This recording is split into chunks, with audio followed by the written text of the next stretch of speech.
Salut tout le monde, c'est Nas Réaction et là Nabil il va nous donner des informations sur Carla et Kevin. Donc il y a eu des rumeurs qui ont circulé, qui se sont séparés, tout ça, par rapport à l'affaire de sorcellerie, Marc Blatta, tout ça. Mais apparemment il va nous dire les infos qu'il a récoltées directement de chez eux. Donc merci pour le pouce Bon, bleu. les amis, très rapidement, j'ai eu des nouvelles de Carla et Kevin, donc je vais vous dire ce que j'ai appris, sachant que pour vous faire un topo, les informations que je vous ai sorties, elles s'avèrent tous être véridiques. Je vous ai dit il y a 4 jours que Carla allait faire TPMP avec son avocat. Elle l'a annoncé, je crois, enfin ils l'ont annoncé, je crois, hier. Je vous ai dit que Kevin allait à Dubaï. 30 minutes après, Maïva vous a dit qu'il arrivait à Dubaï. Donc croyez-moi que ma source est sûre et véridique. Donc là, les nouvelles que j'ai, c'est que ils vont emménager à Dubaï ensemble, Kevin et Carla. Il faut savoir que cet emménagement, il était déjà prévu, puisque la maison est en construction depuis un an. À Dubaï, ça coûte moins cher d'acheter une maison sur plan. C'est-à-dire que vous achetez le plan et un an après, votre maison est prête. Et c'est beaucoup moins cher que si vous l'achetez déjà bâti. Donc ils ont fait construire une maison de fou, ils vont emménager ensemble dedans. Je sais également qu'ils devaient se marier très prochainement à Marseille dans un grand yacht, traiteur, tout le bordel. Ça a été annulé. Ensuite, concernant l'affaire qu'il y a en cours, les révélations de Danae, le live que je devais faire, etc., vous devez savoir que plus les jours passent et plus on apprend de nouvelles choses. Et Carla n'est pas la seule personne impliquée. Malheureusement, si Carla elle tombe, je pense pas que ça va être la seule à tomber. Il y a des personnes encore plus haut placées qui sont impliquées. Donc tout le monde est un peu sur la réserve et tout le monde n'ose pas parler. Moi, personnellement, j'attends de voir ce qui va se dire pour voir si je réagis ou pas. Sachant que j'ai été boycotté pendant 5 mois des réseaux sociaux pour avoir parlé de Nabila, j'ose même pas imaginer ce qu'ils vont me faire si je commence à épiloguer tous les jours dessus. Donc ne me dites pas, oui, tu fais du buzz, tu teases et après rien du tout. Tout ce que je vous dis, je le fais. Une fois un message, c'était une maman qui avait dit Toi, ouais. tu m'as connu comment? C'est Mes enfants, tes enfants? c'est avec ça, leur mère, elles sont à Toulouse maintenant. Ils ont. Nabil, Machallah. t'étais pas sur. Elle m'a dit, je sais plus quoi, t'étais sur Montpellier ou un truc Ouais, comme ça, là. ouais, c'est ça, c'est ça. Ah, Ils ont quel âge? Hein? Ils ont quel âge? Elle a 18 ans et mon fils il a 22 ans. Ah, tabarakallah, Ah, machallah. c'est le matin.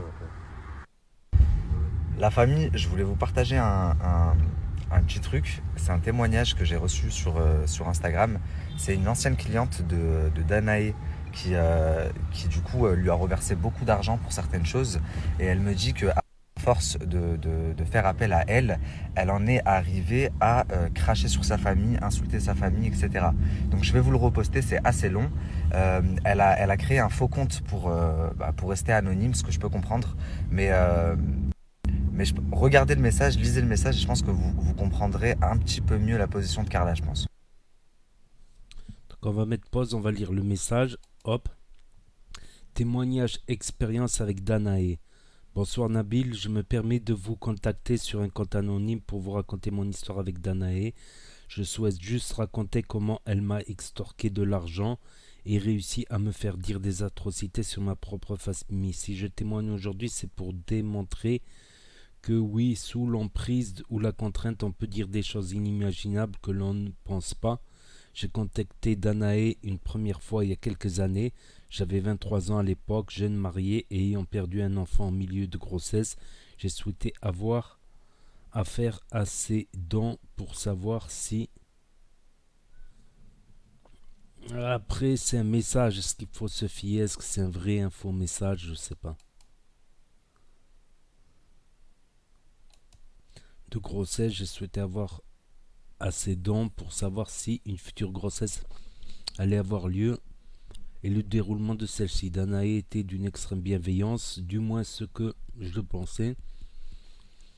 Pour de la bienveillance, me posait beaucoup de questions sur mon mari, ma famille. Naïvement, je lui racontais qu'en tant que la famille musulmane, si mon mari apprenait que j'avais eu recours à de la voyance, il me quitterait sur le champ. Je lui ai aussi confié que mon mari avait une entreprise qui gagne bien sa vie et qu'il avait 3 sœurs dont il était très proche, etc.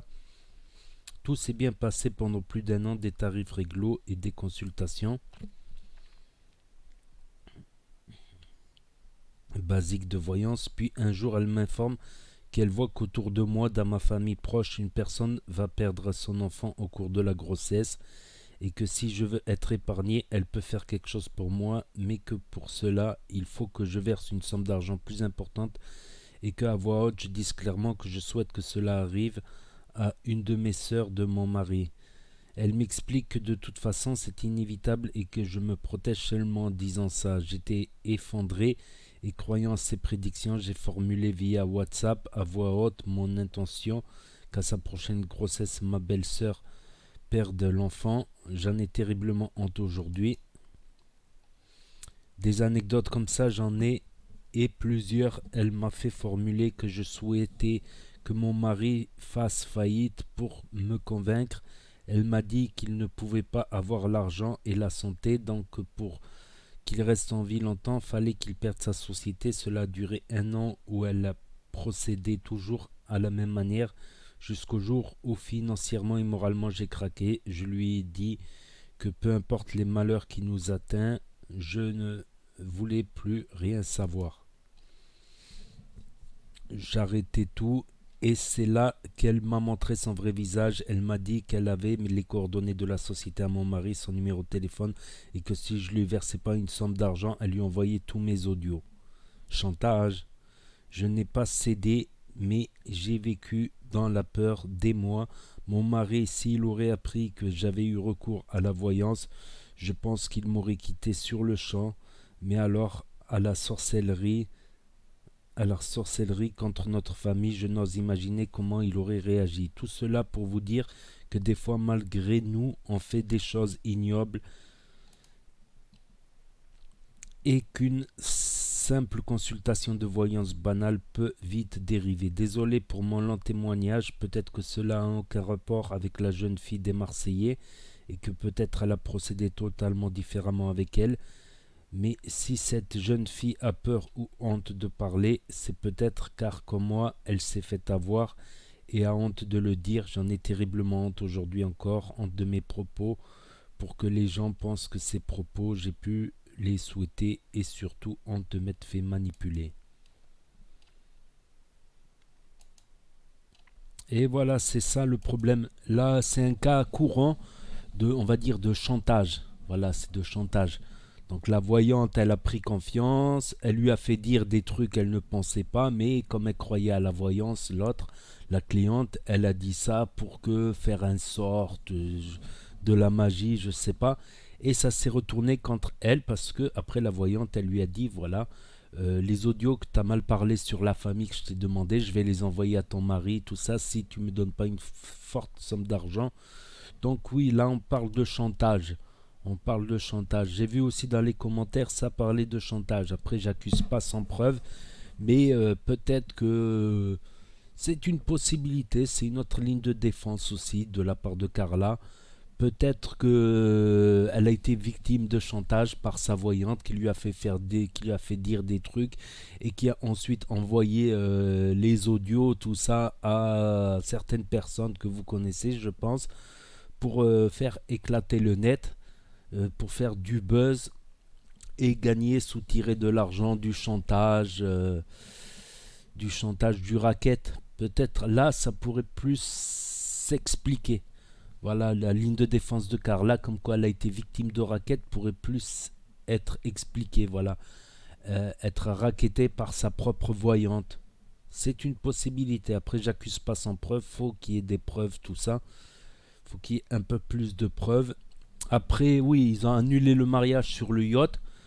Mais voilà, certains ont fait courir la rumeur comme quoi Carla et Kevin se seraient séparés et qu'il ne veut plus se marier suite à cette histoire, à ce drama, à ce buzz de sorcellerie, de voyante.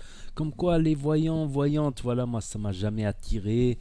Ça peut être problématique, tu vois, sur des personnes naïves. Sur des personnes naïves qui peuvent se faire manipuler par des voyantes pour des raisons pécuniaires, on va dire, des raisons d'argent, voilà. Bon, on va suivre cette affaire, je vais essayer de me faire mon propre avis avec toutes les pièces que je peux récolter par-ci, par-là à propos de cette affaire. Voilà, en essayant d'être juste, donc n'hésitez pas à me dire ce que vous en pensez. Vous pouvez aussi vous abonner à mon Snapchat, dans 06YT, j'étais pas trop actif. Mais pourquoi pas, merci à tous ceux qui s'abonneront. Voilà, et je vous dis à très bientôt pour de nouvelles vidéos. Tchuss, merci d'avoir regardé.